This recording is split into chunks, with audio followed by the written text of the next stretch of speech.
আপনার দেহের পাথরটা কোন ধরনের হয়েছে এটা কিভাবে বুঝবেন এবং তা জানার দরকার আছে কি নেই? আমরা বলবো অবশ্যই জানার প্রয়োজন আছে, কারণ এই পাথরটার ধরন জানলে আপনি শত্রুকে চিনলে না শত্রুকে বিনাশ করতে পারবেন। কাজে পাথরটার ধরন জানলে আপনি পাথরটাকে বাধা দিতে পারবেন ভবিষ্যতে যেন আর না হয়।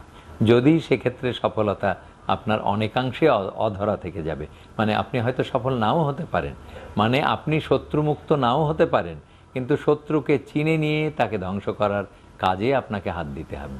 তেমনি কিডনির পাথরকে আমরা বের করে নিয়ে দেহ থেকে, মানে কিডনির ভেতর থেকে বের করে এনে সেটা অ্যানালাইসিস করি, কেমিক্যাল অ্যানালাইসিস বা স্পেকট্রোফটোমেট্রি।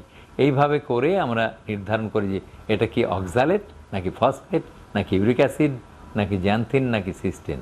এই পাথরগুলির ধরন জেনে নিয়ে তারপরে তার প্রতিরোধের উপায় গবেষণা করে বের করতে হবে, অথবা যে গবেষণালব্ধ ফল এখন পর্যন্ত আমাদের হাতে আছে সেটা প্রয়োগ করে পাথুরি রোগকে নির্মূল করার চেষ্টা করতে হবে, যাতে আর পাথুরি না হয়।